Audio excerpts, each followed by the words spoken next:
So hello and welcome back students to our YouTube channel that is Edu Clarity. आज हम लोग पढ़ने वाले हैं क्लास 10 केमिस्ट्री का carbonates compound 30 most important questions, जिसमें से लास्ट के 15 क्वेश्चन होने वाले हैं असर्शन और रीजन टाइप हॉट्स क्वेश्चंस। तो लास्ट तक जरूर रहना और सारे क्वेश्चन इंपॉर्टेंट होने वाले हैं। बिना देरी करे चलो स्टार्ट करते हैं। फर्स्ट क्वेश्चन क्या है? A student observes that ethanol react with sodium metal, but ethanoic acid react much more vigorously with sodium. What is the correct reason? Question क्या बोल रहा है कि इथेनॉल, जो हमारा इथेनॉल था, वो रिएक्ट कर रहा है सोडियम मेटल के साथ। चलो, ये तो रिएक्ट करता है सोडियम मेटल के साथ, लेकिन इथेनोइक एसिड जो है, वो इथेनोइक एसिड ज़्यादा विगरसली रिएक्ट कर रहा है हमारे सोडियम मेटल के साथ। रीजन क्या है? तो चलो, सबसे पहले हम लोग जानते हैं कि जो हमारा एसिड होता है, वो एसिड क्या करता है? H प्लस आयन रिलीज करता है। अब ये जो H प्लस आयन रिलीज करता है, जिसके वजह से ये क्या करता है एसिड, ये किसी भी मेटल के साथ विग्रसली रिएक्ट कर देता है। ठीक है, तो इसलिए जो COOH ग्रुप है हमारा इथेनोइक एसिड में, जो COOH ग्रुप है, वो ज़्यादा एसिडिक है। वो क्या है? मोर एसिडिक देन मोर एसिडिक देन इथेनॉल। इथेनॉल कौन से ग्रुप में आता है? बताओ बताओ। इथेनॉल आता है हमारा OH ग्रुप का। तो जो हमारा COH ग्रुप है वो ज़्यादा एसिडिक है इथेनॉल ग्रुप के कंपैरेटिव, इसलिए जो हमारा इथेनोइक एसिड होता है वो ज़्यादा विगरसली इसके साथ रिएक्ट करता है। तो ethanoic acid has higher molecular mass. Mass का कहाँ से कॉन्सेप्ट आ गया भैया? मास का तो आएगा ना। Ethanoic acid is more acidic than ethanol. हाँ, ये हुआ। और ऑप्शन पर लेते हैं। Ethanol has hydrogen bonding, ethanol is insoluble in water. तो इसका आंसर होने वाला है ethanol is more acidic than eth sorry ethanoic acid is more acidic than ethanol. ये होने वाला है इसका आंसर। वन रिक्वेस्ट कि पहले आप लोग खुद से ट्राई करो, आफ्टर दैट आंसर देखो, पॉज करके ट्राई करो। Which compound will not decolourise bromine water? कौन सा कंपाउंड ब्रोमीन वाटर को डीकलराइज नहीं करने वाला है? ठीक है, सब ऑप्शन है इथीन, इथाइन, इथेनॉल और प्रोपेन। सबसे पहले ब्रोमीन का जो वाटर था, बीआर का जो वाटर था, वो किस चीज में यूज आता था? सोचो सोचो, किस चीज में यूज आता था? ब्रोमीन का वाटर अनसेचुरेशन के टेस्ट में यूज आता था। किस चीज में टेस्ट आता था?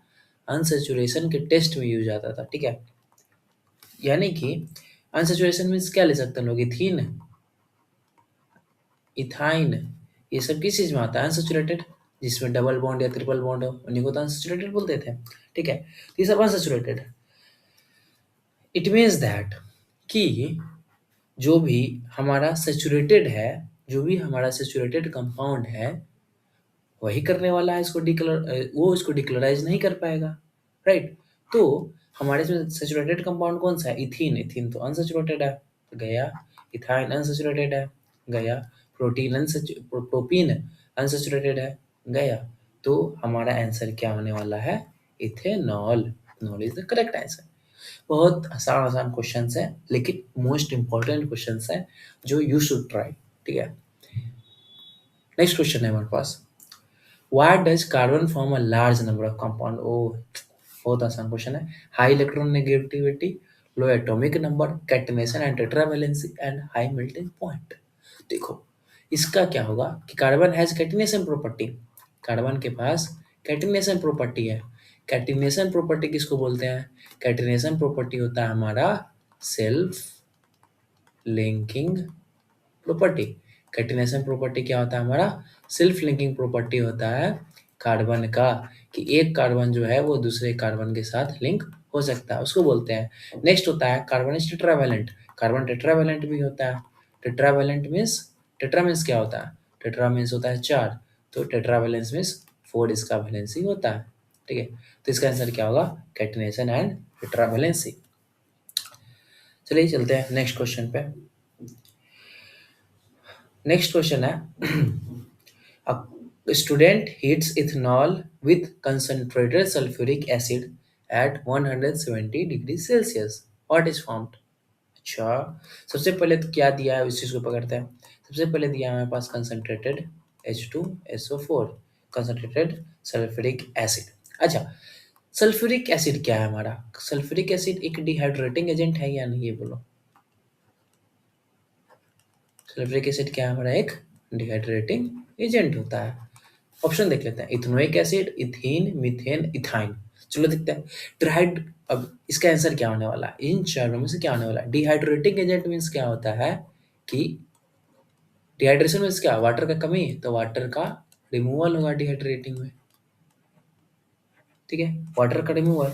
अब चूंकि चूंकि ये हमारा इथेनॉल आ रहा है, इथेनॉल का फॉर्मूला क्या होता है? जल्दी से बोलो चलो। Ethanol C2H5OH। ठीक है, C2H5OH। अब ये डिहाइड्रेटिंग एजेंट क्या करेगा? इसमें से वाटर को बाहर निकालेगा। अगर इसको लिखने का तरीका हम देखें तो C2H4HOH इस टाइप से लिखे, तो ये जो पोर्शन है ये H2O वाटर क्या हो गया? रिमूव हो गया। ये H2O वाटर हमारा रिमूव हो गया, बचता क्या है? C2H4। C2H4 क्या है हमारा? C2H4 हमारा हो जाएगा ethene. CH double bond CH। ये हमारा इथीन बन रहा है ना, तो इसका आंसर क्या होने वाला है? हमारा इथीन होने वाला है। नेक्स्ट क्वेश्चन पे चलते हैं। Fifth number question. क्वेश्चन क्या है हमारा? विच functional group in present in soaps? अब सोप्स किस चीज से बना हुआ होता है? सोप्स बनते हैं हमारा, सोप जो होता है वो सोडियम या फिर पोटासियम साल्ट्स, सॉरी, सोडियम या फिर potassium salts of fatty acid होते हैं। क्या होता है? सोडियम या पोटेशियम। ठीक है, तो सोप्स जो है वो हमारा सोडियम या potassium salt of fatty acid होते हैं। तो जो फंक्शनल ग्रुप है, जो हमारा फंक्शनल ग्रुप होने वाला है वो क्या होने वाला है? COONA प्लस या फिर क्या हो जाएगा? COOK plus. ये दोनों होने वाला है। फिर से मैं रिपीट करता हूँ, जो हमारा सोप्स होता है वो होता है सोडियम या फिर potassium salt of fatty acid होता है। अब चूंकि ये एसिड है तो COOH जनरली क्या होता है? एसिड कार्बोक्सिलिक ग्रुप क्या होता है? COOH ये होता है हमारा। लेकिन इसके जगह पर सोडियम और पोटेशियम का साल्ट है तो Na प्लस या फिर K प्लस हम लोग यहाँ पे ऐड कर देंगे। ठीक है, तो ये होने वाला है। ये इसको क्या बोलते हैं हम लोग? कार्बोक्सिलेट आयन बोलते हैं। इसको क्या बोलते हैं? Carboxylate ion. कार्बोक्सिलिक एसिड से बनता है, इसका क्या नाम है? Carboxylate ion. तो functional group present in soap, जो फंक्शनल ग्रुप प्रेजेंट होने वाला है सोप में उसको बोलते हैं हम लोग कार्बोक्सिलेट आयन। कार्बोक्सिलेट आयन कहाँ से है? कार्बोक्सिलिक एसिड से। जो हमारा हाइड्रोजन था, हाइड्रोजन की जगह पर सोडियम या फिर पोटेशियम का साल्ट आ गया। दैट्स इट, इतना सिंपल क्वेश्चन। अगर आपके पास सोप फॉर्मेशन कॉन्सेप्ट पता है आपको तो ये बन जाना है बहुत ही इजीली।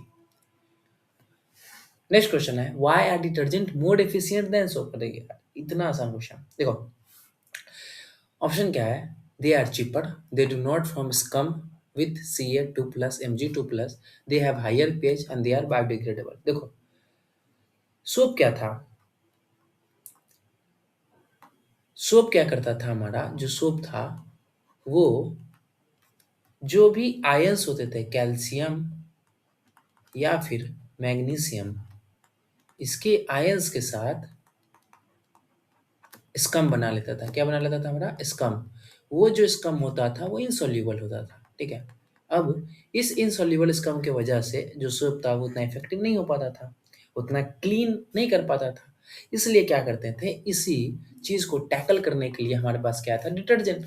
इसका आंसर क्या है? Detergent do not form scum with calcium और मैग्नीशियम आयन।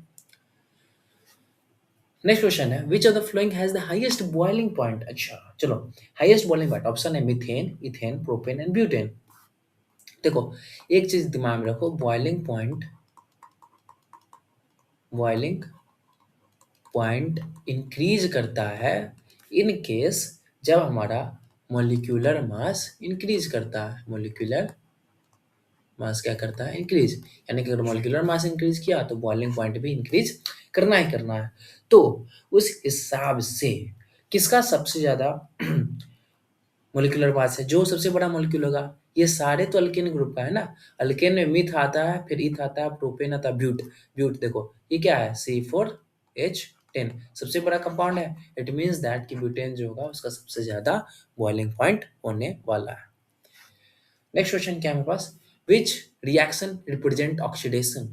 अच्छा, कौन सा रिएक्शन रिप्रेजेंट करता है ऑक्सीडेशन को? पहला, addition of hydrogen, remove second, removal of oxygen, addition of oxygen and removal of hydrogen. अच्छा, देखो, ऑक्सीडेशन क्या होता है पहले इस बात को समझते हैं हम लोग। मैंने पहले ही बोला है, पहले खुद ट्राई करो, ये प्रैक्टिस के लिए है, फिर भी मैं सारा कॉन्सेप्ट साथ में बताते जा रहा हूँ। ऑक्सीडेशन क्या था? या तो एडिशन ऑफ ऑक्सीजन था,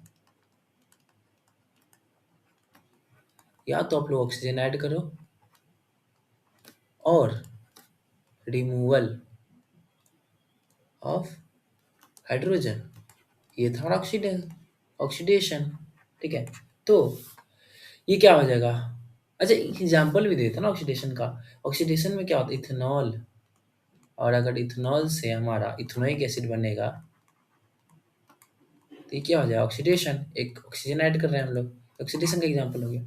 एडिशन ऑफ हाइड्रोजन नहीं, ये तो रिडक्शन हो जाएगा। रिमूवल ऑफ ऑक्सीजन नहीं, addition of oxygen, that's the correct answer. Oxidation is addition of oxygen. Next question क्या है हमारे पास? What is the nature of ethanol solution in water? अच्छा, एसिडिक, बेसिक, न्यूट्रल, एम्फोटेरिक। अरे यार देखो, इथेनॉल,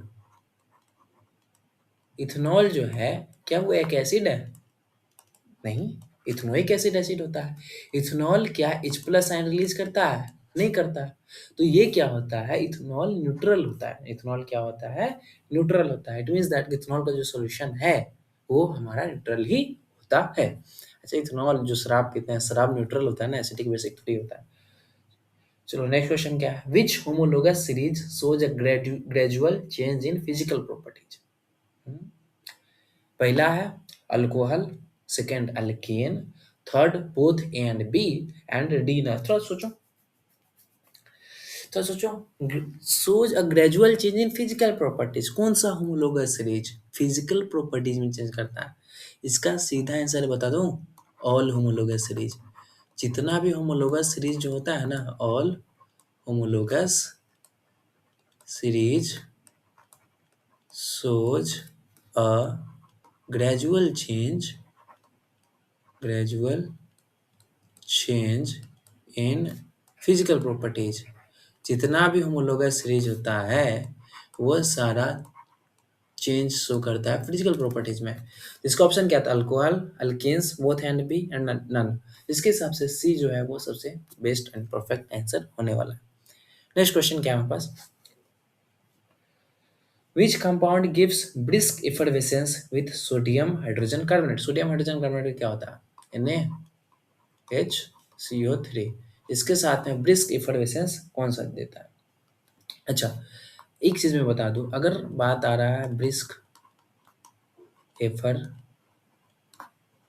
का, अगर बात ब्रिस्क एफर्वेसेंस का है, इट मीन्स दैट कि यहाँ पे CO2 का बात हो रहा है। अगर CO2 है तो हमारा ब्रिस्क एफर्वेसेंस, सो ब्रिस्क एफर्वेसेंस का बात होने वाला है। क्वेश्चन क्या? Which compound gives brisk effervescence with sodium hydrogen carbonate? तो सोडियम हाइड्रोजन कार्बोनेट के साथ जनरली जो हमारा एसिड होता है, वो एसिड रिलीज करता है, जो सॉरी, सोडियम हाइड्रोजन के साथ, हाइड्रोजन कार्बोनेट के साथ जब हम लोग किसी भी एसिड को ऐड करते हैं, ठीक है, तो वो जो एसिड होता है वो रिलीज करता है हमारा CO2 गैस। तो जो भी एसिड होगा, इथेनॉल एसिड है? नहीं है, इथेनोइक एसिड एसिड है। तो ये हमारा आंसर है, option B is the correct answer. Next question, why are covalent compound poor conductor of electricity? यार चलो, हाई मेल्टिंग पॉइंट होता है, एब्सेंस ऑफ फ्री आयंस होता है, इनसॉल्युबल इन वाटर होता है, या प्रेजेंस ऑफ हाइड्रोजन बॉन्ड, क्या होगा? देखो, सबसे पहले कंडक्टर ऑफ इलेक्ट्रिसिटी, कंडक्टर और इंसुलेटर का कहानी समझते हैं। कंडक्टर क्या था? मेटल, मेटल में क्या था? Free ion. लेकिन इंसुलेटर में क्या था? फ्री आयन था क्या? No free ion. तो जो भी कंडक्टर या फिर इंसुलेटर जो भी बोलते हैं हम लोग, वो फ्री आयन के बेसिस पे, कितना नंबर ऑफ फ्री आयन उसके बेसिस पे है। तो चूंकि इनसॉल्युबल जो भी हमारा कोवेलेंट कंपाउंड है, वो कोवेलेंट कंपाउंड फ्री आयन नहीं रिलीज करता, that's why they are not good conductor of electricity, यानी कि पुअर कंडक्टर ऑफ इलेक्ट्रिसिटी है। It means that option B is the correct answer. Next question है which carbon compound show isomerism. अच्छा, isomerism कौन सा carbon compound isomerism show करने वाला। अच्छा, सबसे पहला बात, आइसोमेरिज्म क्या होता है कि compound having same molecular formula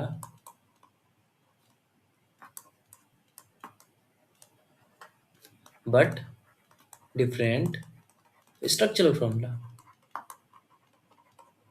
ऐसा कंपाउंड जिसका सेम मोलिकुलर फॉर्मूला लेकिन डिफरेंट स्ट्रक्चरल फॉर्मूला बोलते हैं, उसको आइसोमर बोलते हैं। ठीक है, अब आइसोमरिज्म के लिए देखते हैं, ये हमारा सी सी दो है, अगर इसको यहाँ पे डालें, इसको यहाँ पे डालो, इससे कोई चेंज होगा? कोई चेंज नहीं होगा, आइसोमरिज्म शो नहीं करेगा, एक में तो शो करेगा ही नहीं करेगा। अब तीन पे बात आते हैं, तीन कार्बन, एक दो तीन, इसको यहाँ पे डालो, इसको यहाँ पे डालो, कहीं पे भी डाल दो किसी को भी, ठीक है, तो उससे क्या चेंज हो जाएगा? इससे तो कोई चेंज होने नहीं वाला, नहीं है, तीन पे तो नहीं होगा। लेकिन अगर 4 है, 1, 2, 3 और 4, अगर ये 4 है, इसमें थोड़ा-सा उलट-फेर करना चाहिए, 1, 2, 3, यहाँ पे कार्बन नीचे आ गया। क्या स्ट्रक्चरल फ़ॉर्मूला चेंज हो रहा है? हाँ, तो मिनिमम कितने कार्बन चाहिए? 4। तो मीथेन में 1 है, नहीं होगा, इथेन में 2 है, नहीं होगा, ब्यूटेन, ब्यूटोन हो सकता है क्या? ब्यूट मतलब 4, तो मिनिमम क्या होगा? आइसोमेरिज्म शो करेगा। अब इथीन क्या है? इथीन में भी तो 2 ही होता है, तो इसमें तो होगा ही नहीं होगा। Butane is the correct answer. Next question है which gas is released when ethanol react with sodium. Ethanol जब सोडियम के साथ रिएक्ट करता है तो कौन सा गैस रिलीज होता है? अरे भाई, सबको पता है। सबसे पहले रिएक्शन को बना के देखते हैं, चलो रिएक्शन बना के देखते हैं। इथेनॉल क्या था? C2H5OH, ये था हमारा। इसको किसके साथ रिएक्ट करना है? सोडियम के साथ। तो क्या बनेगा? डिस्प्लेसमेंट रिएक्शन होगा। डिस्प्लेसमेंट होने से क्या होगा? C2H5O, और एक हाइड्रोजन हट के यहाँ पे Na आ जाएगा। ये अगर स्ट्रक्चर से मैं बता दूँ, C, C, H, H, H, यहाँ पे H है, यहाँ पे H है, यहाँ पे H है, ठीक है। C2H5OH, 3 H, H और यहाँ पे OH, ठीक है। तो इसके साथ जब रिएक्ट करता है तो एक हाइड्रोजन को रिमूव कर देगा। जिस तरीके से ये क्या बन रहा है और इसके साथ में क्या रिलीज होने वाला है? हाइड्रोजन। अब इसको बैलेंस किया जाए तो यहाँ पे कुछ आ जाएगा ये 2, और ये सोडियम भी हो जाएगा 2, तो 2 एंड 2H2, ये कुछ इस तरीके से। तो हाइड्रोजन गैस इसका आंसर होने वाला है। नेक्स्ट क्वेश्चन क्या है हमारे पास? Why diamond is poor conductor of electricity? Strong covalent bond, दूसरा नो फ्री इलेक्ट्रॉन, तीसरा high density and hard structure. Hard structure से क्या लेना देना है भैया? हार्ड स्ट्रक्चर से तो कोई लेना देना नहीं है, कोवेलेंट बॉन्ड से भी कोई लेना देना नहीं है। इसका आंसर होने वाला है नो फ्री इलेक्ट्रॉन। डायमंड के पास कोई भी फ्री इलेक्ट्रॉन नहीं होता है। इसका स्ट्रक्चर कुछ तरीके से होता है ना कि हर कार्बन इस तरीके से कनेक्ट होता है, ठीक है। अब एक भी एटम फ्री होता ही नहीं है, तो कहाँ से ये बनाएगा भैया? एक भी एटम फ्री नहीं होता है। इस यही कारण है कि जो हमारा कार्बन होता है वो इस पुअर कंडक्टर होता है इलेक्ट्रिसिटी का।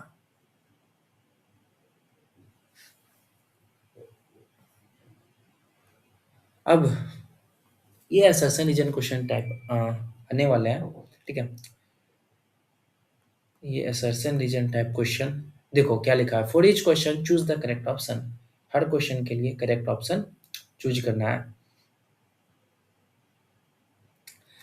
ऑप्शन ए क्या है? Both assertion reason are true and reason is the correct explanation of assertion. ये सीबीएसई का स्टैंडर्ड है, ये आप लोग पढ़ लेना, ठीक है। हम लोग डायरेक्ट क्वेश्चन पे जंप करते हैं, क्वेश्चन किस टाइप से है, ठीक है। फर्स्ट क्वेश्चन क्या है? Ethanol react with sodium metal to produce hydrogen gas. अभी तो हमने पढ़ा था, पीछे पढ़ा था ना, चलो। और दूसरा क्या है reason? Ethanol contains OH functional group. Reason सही है क्या? देखो, इथेनॉल क्या था हमारे पास? इथेनॉल हमारे पास C2H5OH, ये था। इसको हम लोग जब रिएक्ट करते थे सोडियम के साथ तो एक हाइड्रोजन रिमूव हो जाता था। लेकिन क्या ये OH फंक्शनल ग्रुप की वजह से है? नहीं, रीजन देखो, असर्शन भी सही है, रीजन भी सही है, लेकिन reason is what is that, reason displacement होता था। क्या होता था? डिस्प्लेसमेंट होता था, जिसकी वजह से ये हो रहा था। तो assertion is correct,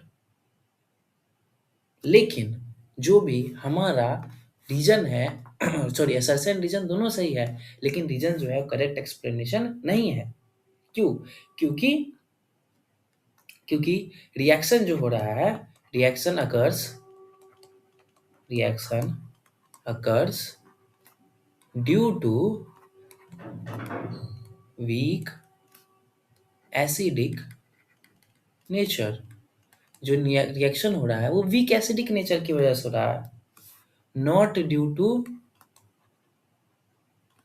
to presence of OH। OH के प्रेजेंस की वजह से नहीं हो रहा है, वो किसकी वजह से होता है? वीक एसिडिक नेचर से। तो इसका जो आंसर होने ऑप्शन होने वाला है वो बी, यानी कि असर्शन और रीजन दोनों सही है, लेकिन reason is not the correct explanation. ठीक है, नेक्स्ट क्वेश्चन पे आते हैं। नेक्स्ट क्वेश्चन क्या है? Ethanoic acid is stronger acid than ethanol. Okay, सही है। Ethanoic acid release H plus ion easily in aqueous solution. चलो, ये ethanoic acid is stronger acid than ethanol, ये भी बात सही है। क्यों? क्योंकि इथेनोइक एसिड में COH ग्रुप होता है, ठीक है, COOH ग्रुप होता है, जो कि H प्लस आयन रिलीज करती है, यानी काइनेज हो जाता है। ठीक है, लेकिन जो हमारा इथेनॉल होता है उसमें OH होता है, तो डज नॉट आयनाइज। ये क्या होता है कि ये डज नॉट आयोनाइज, ये आयोनाइज नहीं होता है। ठीक है, तो जो हमारा रीजन जो है वो असर्शन को करेक्टली एक्सप्लेन कर रहा है। इट मीन्स दैट कि option A is correct answer.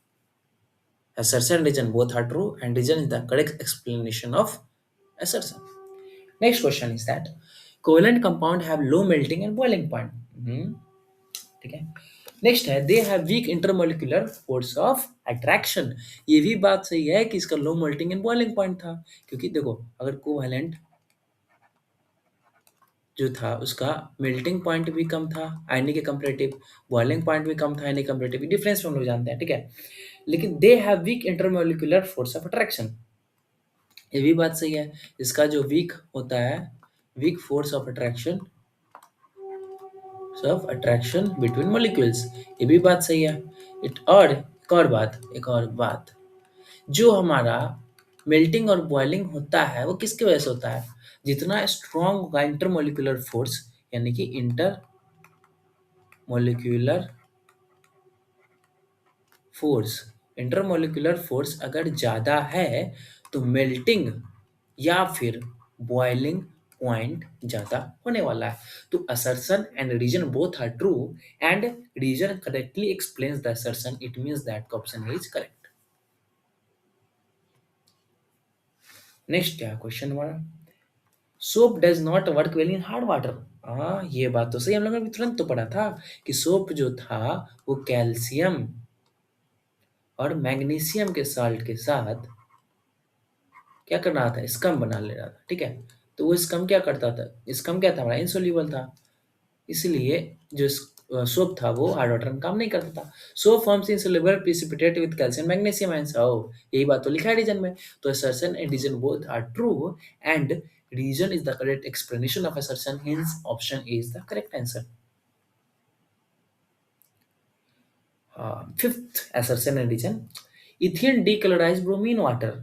या इसका हमने एमसीक्यू पीछे किया था यार, सब चीजें रिपीट हो रहा है, मतलब ये कि सारा चीज से राउंड घूम रहा है आपका। कॉन्सेप्ट अगर क्लियर हुआ तो आराम से बन जाना है, डोंट वरी। ठीक है, इथियन डीकलराइज ब्रोमीन वाटर, रीजन क्या है? इथिन इज ए सैचुरेटेड हाइड्रोकार्बन। चलो, पहला, इथिन डीकलराइज, पहले ब्रोमीन वाटर जो था वो किसके टेस्ट के लिए था? अनसैचुरेटेड के लिए ना। मतलब ये कि अनसैचुरेटेड के प्रेजेंस में ही ये डिकलराइज होने वाला है। तो इथीन क्या करता है? ब्रोमीन वाटर डिकलराइज कर देगा, ये बात सही है। Next, ethene is saturated hydrocarbon. अरे यार, इथीन सैचुरेटेड हाइड्रोकार्बन कब से होने लगा? तो असर्शन जो है वो तो ट्रू है, लेकिन जो रीजन है वो क्या है? फॉल्स है। It means that option C is the correct answer. ठीक है, क्योंकि इथीन जो है वो हमारा अनसैचुरेटेड है, सैचुरेटेड नहीं है। नेक्स्ट है, detergents are more effective than soap in hard water, ये बात अभी तुरंत बात किया, ये सही है। Next, detergent do not form in soluble salt with calcium and magnesium, ये भी बात सही है यार। तो option A is the correct, ये तो आसान सा था। खैर कोई बात नहीं। नेक्स्ट क्वेश्चन क्या है? Carbon forms a large number of organic compound, ये तो सही है, ये तो बात एकदम चौखी से। नेक्स्ट क्वेश्चन, नेक्स्ट रीजन क्या है? Carbon has large atomic size है। Carbon has large atomic size, गलत है भाई। कार्बन का लार्ज एटॉमिक साइज कहाँ होता है? तो जो एसर्शन क्या था, लार्ज नंबर ऑफ कंपाउंड बनाता था, किसके वजह से बनाता था large number of compound? Catenation property था। कैटिनेशन क्या था? सेल्फ लिंकिंग प्रॉपर्टी, की एक दूसरे से कार्बन लिंक हो सकता था। और दूसरा क्या था? टेट्रा वैलेंसी, चार वैलेंसी की वजह से ये बना लेता था। ठीक है, तो ये फोर वैलेंसी जिसकी वजह से ये बनाता था, ये कोई एटॉमिक साइज नहीं है, ये तो गलत ही बात है। तो एक्चुअल रीजन जो है कैटिनेशन और टेट्रा वैलेंसी है। It means that assertion is true but reason is false, assertion is true but reason is false. तो option C is our correct answer. Next क्या? Ethanol burns with clean flame, okay, सही बात है। और ethanol contains oxygen its molecule, एकदम सही बात है। इथेनॉल में जो होता है वो क्लीन फ्लेम के साथ जलता है इथेनॉल, और इसमें ऑक्सीजन भी होता है इसके मॉलिक्यूल में, जिसके वजह से नो शूट फ्लेम, कोई भी शूटिंग फ्लेम रिलीज नहीं होता है। और जो हमारा ऑक्सीजन जो होता है वो क्या करता है? Oxygen helps in complete combustion. Oxygen किस में हेल्प करता है? कंप्लीट कंबशन में। तो assertion and reason both are true and reason is the correct explanation of assertion। तो हमारा जो आंसर होगा क्या होगा? ए होने वाला है। नेक्स्ट क्वेश्चन क्या है? Alkane generally undergo substitution reaction, सही है। अल्केन जो है वो जनरली सब्स्टिट्यूशन रिएक्शन जाता है। अल्केन्स हैव डबल और ट्रिपल बॉन्ड्स, अरे यार अल्केन्स क्या होता था? CnH2n+2। अल्केन का एग्जांपल क्या है? CH4, इसका कहाँ से डबल ट्रिपल बॉन्ड होने लगा? C2H6, इसका कहाँ से डबल ट्रिपल बॉन्ड होने लगा? मतलब ये कि असर्शन जो है वो तो ट्रू है बट रीजन क्या है हमारा? फॉल्स है। It means that option C is our correct answer. ठीक है, पहला देखो, एक बार बताते हैं। अल्केन्स अंडरगो सब्स्टिट्यूशन रिएक्शन, क्यों? अब हर जगह पे हाइड्रोजन है, एडिशन के लिए क्या, कोई ना कोई तो डबल बॉन्ड होना चाहिए, जगह खाली होना चाहिए जहाँ पे ऐड किया जाए। अब मान लो कि एक सीट रूम में चार सीट है, ठीक है। अब अगर चारों सीट पे पर्सन बैठे हुए हैं, एक दो तीन चार, चार पे अगर पर्सन बैठे हुए हैं, तो अगर किसी को बाहर से डालना है तो क्या करना है? किसी न किसी को सब्स्टिट्यूट करना है। मतलब इसको अगर बाहर फेंकेंगे तभी तो दूसरा आएगा, तो सब्स्टिट्यूशन होगा। तो असर्शन तो सही है, लेकिन रीजन क्या? अल्केन का डबल ट्रिपल बॉन्ड होता है, ये तो भाई पाप है, महापाप है। तो इसलिए रीजन गलत है और असर्शन सही है हमारे पास। नेक्स्ट क्या है? ग्रेफाइट कंडक्ट इलेक्ट्रिसिटी, हाँ, क्यों करता है? ग्रेफाइट का एक फ्री इलेक्ट्रॉन होता है, क्या होता है? फ्री इलेक्ट्रॉन की वजह से ग्रेफाइट इलेक्ट्रिसिटी कंडक्ट करता है। Graphite has free electrons due to its layer structure, अरे ये भी सही है, ये बात अभी हमने बात किया कि लेयर्ड स्ट्रक्चर के वजह से ग्रेफाइट एक फ्री इलेक्ट्रॉन रह जाता है। It means that assertion reason both are true and reason is the correct explanation of assertion। तो option E is the correct answer. Next क्या है? 11वां question, ethanoic acid gives brisk effervescence is sodium hydrogen, बार बार आ रहा है यार, मतलब इंपॉर्टेंट तो है। ये क्या है? CO2, ब्रिस्क एफर्वेसेंस मींस CO2 पे हम लोग गेम खेलने वाले हैं।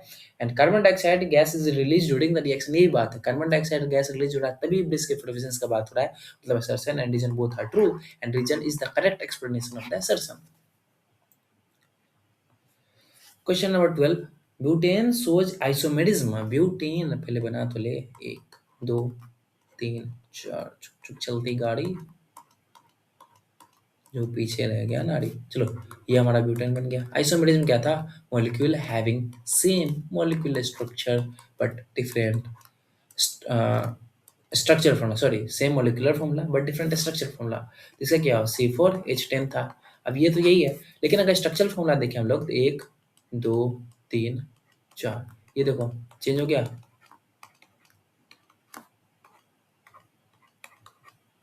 इसका नाम क्या है? ये तो भाई ब्यूटेन था, एन ब्यूटेन। इसको जनरली हम लोग एन ब्यूटेन बोलते हैं, ठीक है, इसको हम लोग एन ब्यूटेन बोल देंगे। इसका नाम क्या है? इसको हम लोग बोलते हैं, देखो नाम की शॉर्टेस्ट पार्ट ढूंढते हैं, इधर से भी इधर टू, इधर से 1 2 और 3, टू मिथाइल, टू मिथाइल क्या होगा, 1 2 3, 3 किसका होता है, प्रोपेन, प्रोपेन, ये होगा इसका answer, two methyl propane. It means that कि assertion and reason both are true, लेकिन रीजन करेक्टली एक्सप्लेन कर रहा है क्या assertion को, नहीं तो assertion तो रीजन का मतलब ये कि B assertion reason both are true but reason does not explain the assertion very well. Question number 13, assertion reason 13, actually ये मेरा 15 13 28 क्वेश्चन हो गया, 28वां नंबर क्वेश्चन है। Ethanol solution does not change the colour of blue litmus paper. assertion reason ethanol does not ionize in aqueous solution। अरे ethanol क्या है हमारे पास, इथेनॉल क्या है, अल्कोहल ग्रुप में आता है। इथेनॉल अगर अल्कोहल है तो आयन रिलीज करेगा क्या, नहीं करेगा, और आयन रिलीज नहीं करेगा। अब लिटमस पेपर क्या होता था, लिटमस पेपर जो है उस पर जब आयन आता था H प्लस आयन, तो उससे क्या होता, कलर चेंज होता था, क्या करता था, कलर चेंज करता था।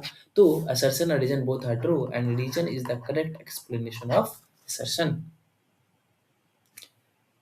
Question number 29 or assertion is in 14, hydrogenation of vegetable oils increase their melting point। Okay, hot question है यार, ये हॉट है, थोड़ा सा सोचना पड़ेगा।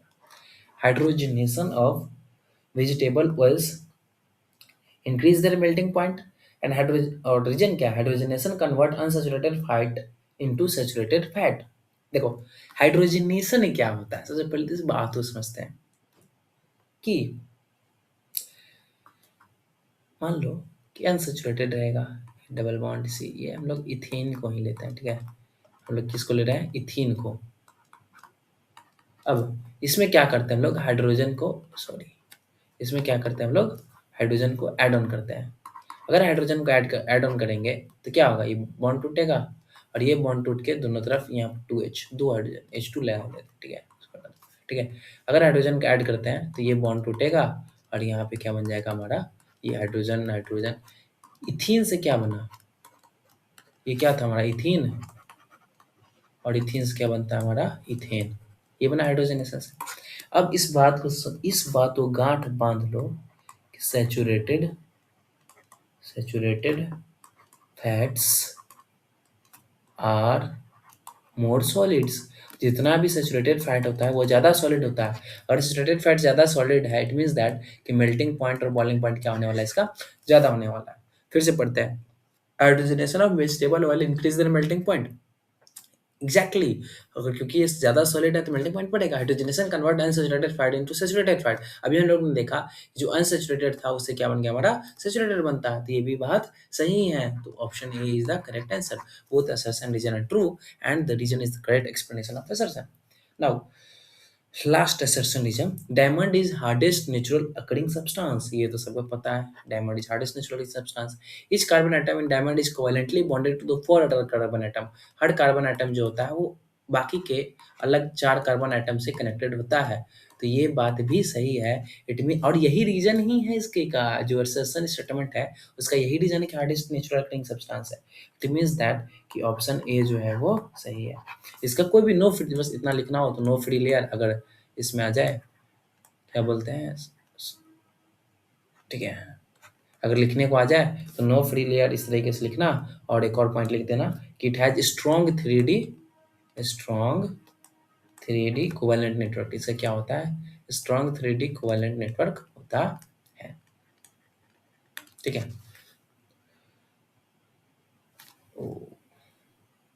तो चलो तब तक के लिए ये था हमारा पूरा वीडियो जर्नी इस वीडियो का। अगर आपको वीडियो अच्छा लगा हो तो वीडियो को लाइक करो, चैनल को सब्सक्राइब करो, दोस्तों में शेयर करो। आएंगे बहुत ही जल्द नेक्स्ट वीडियो के साथ, तब तक के लिए थैंक यू, टाटा बाय बाय, टेक केयर।